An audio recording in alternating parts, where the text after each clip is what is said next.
बिस्मिल्लाहिर्रहमानिर्रहीम। अस्सलाम वालेकुम प्यारे बच्चों, कैसे हैं आप? यकीनन ठीक होंगे, तंदुरुस्त होंगे और बहुत खुश होंगे।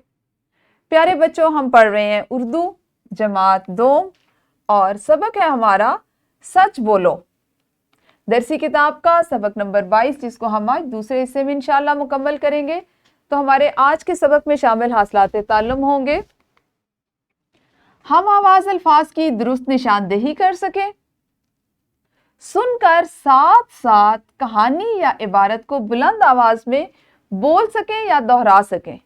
इन दोनों में से कोई भी काम आप कर सकते हैं, बस आप में इतनी सलाहियत हो कि आप इसको समझकर कर सकें। सबक का इस्लामी पहलू कुछ इस तरह से होगा। सही बात, ऐ वो लोगों जो ईमान लाए हो, अल्लाह से डरो और ठीक ठीक बात कहो। सूरह अहज़ाब की आयत नंबर 70। ठीक ठीक बात से क्या मुराद है? जो बात जिस तरह हकीकत में हो, यानी सच बोलो। ऐसे नहीं है कि अपनी तरफ से उस बात में जो बात जैसे हो, 2 बातों का खुद से इजाफा कर दो, 2 निकाल दो, 2 यहां से शामिल कर लो, बल्कि हुक्म यह है कि जो बात जैसे हो उसको उसी अंदाज में और उसी पस मंजर के साथ उन्हीं मानी में पेश किया जाए। हम करते हैं पहले सबसे दोहराई। आपको ये कहानी में दे रही हूं और आपने इस कहानी में कल जो रमूज़े औकाफ लगाए थे पढ़ के इस तरह से आज आपने इसको पढ़ना है कि हर रमूज़े औकाफ या हर अलामत का जहां इस्तेमाल किया गया पढ़ाई के दौरान में उसका एहसास हो। यानी जहां पे खत्मा आएगा तो आपको पता है ना कि हमने खत्मा की अलामत पे जरा सा रुकना होता है। जब सक्ता की अलामत होती है तो हम सिर्फ थोड़ा सा वक्फा करते हैं, रुकते हैं जरा। जब वक्फा की अलामत होती है उससे ज्यादा रुकते हैं। जहां पे सवालिया अलामत होती है तो हमारे बोलने का अंदाज ऐसा होता है कि हम जैसे सवाल पूछ रहे हैं। तो आपने वीडियो को रोकना है और इस कहानी को अपनी लगाई हुई अलामात के मुताबिक अपनी मुअल्लिमा को पढ़कर बताना है।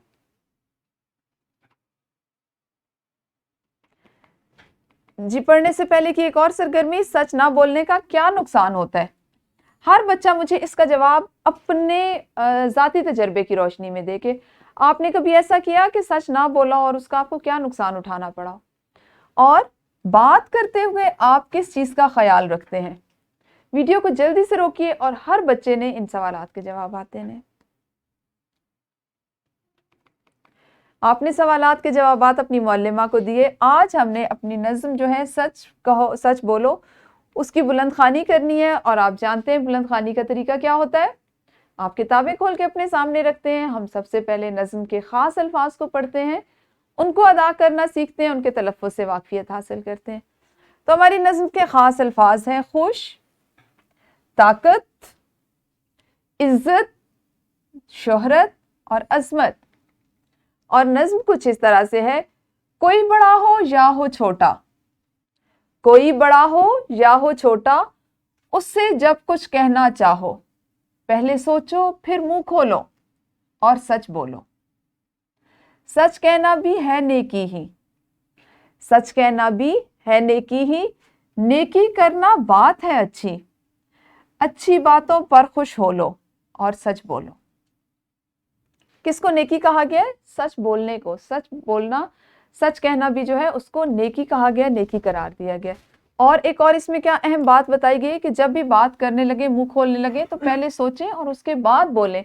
ऐसे ना हो कि जल्दबाजी में आपके मुंह से कोई गलत बात निकल जाए या झूठ निकल जाए। ठीक है, तो सोचने से पहले हमेशा बोले, यानी पहले तोलो फिर बोलो। अब तोलने से यहाँ पे ये मुराद तो नहीं हो सकती ना कि आपके पास तराजू हो या वो वेइंग स्केल हो या तोलने का जो एक आला होता है वो हो और आप उस पर रख के तोलें। बल्कि तोलने से मुराद ये है कि पहले खुद सोचें उस बात को, अपने अल्फाज को तरतीब दें, ज़हन में लाएं और फिर अदा कीजिए। ठीक है, यहाँ पे है जी हम आवाज अल्फाज। जैसे आज हमने पढ़े बोलो, खोलो, पिरो लो और तोलो। अच्छा, आपकी किताब में ये पिरो लो इस तरह से इसलिए लिखा हुआ है कि आपको समझाया जा सके कि ये लफ्ज़ हम आवाज़ में ही आता है। अगर हम इसको एक साथ लिखते तो इसको अदा करने में शायद आपको दिक्कत का सामना होता है। जैसे अगर हम इसको लिखते तो ये पिरोलो बन जाता। ठीक है, तो इसको अदा किया जाता है पिरोलो, खोलो और पिरो लो। यानी पिरोना, किसी धागे में सुई की मदद से किसी चीज को डालना, वो एक अलग होता है। पिरो लो, काम कर लो। ठीक है, हम आवाज अल्फाज के बारे में आपने अपनी दरसी किताब के सबक नंबर 2 के लेक्चर नंबर 3 में पहले भी पढ़ा है کہ کیا ہوتے ہیں ہم آواز الفاظ، کس طرح سے ہم ان کو تلاش کرتے ہیں، اور ایک لفظ کو ہم کس طرح اس کے ہم آواز الفاظ کے ساتھ ملاتے ہیں یا تلاش کرتے ہیں۔ اگر آپ دیکھنا چاہیں تو اس ویڈیو کو دوبارہ دیکھ سکتے ہیں۔ آپ اب جلدی سے کیجئے ایک سرگرمی، ایک طالب علم نظم سچ بولو کی بلند خوانی کرے گا اور باقی طلباء نے اس کے ساتھ دہرانا ہے، یعنی پہلا مصرع بولے گئے، پھر آپ چپ کر جائیں گے اور آپ کی باقی جماعت جو ہے وہ اس کو بولے گی، ٹھیک ہے؟ پھر آپ دوسرا مصرع ادا کریں گے، پھر آپ کی جماعت اس کو ادا کرے گی آپ کے پیچھے، اس کو آپ کے ساتھ وہ دہرائیں گے، ٹھیک ہے؟ تو ویڈیو کو روکیے اور یہ سرگرمی کیجئے۔ انفرادی سرگرمی کی تکمیل کے بعد گروہی سرگرمی میں ہے ہمارے پاس 5 طلباء کا گروہ بنائیں۔ اب سب طلباء کمپیوٹر لیب جا کر برقی میڈیا کی مدد سے سچ بولنے کی افادیت پر 4 آیات یا احادیث جمع کر کے اپنے معلمین کو، اساتذہ کو دکھائیں۔ اس میں آپ کی معلمہ آپ کی بھرپور رہنمائی کریں گی، آپ نے ان کے ساتھ کمپیوٹر لیب جانا ہے اور وہ آپ کو تلاش کرنا سکھائیں گی کہ کس طرح آپ نے سچ سے متعلق آیات کو تلاش کرنا ہے یا احادیث کو تلاش کرنا ہے۔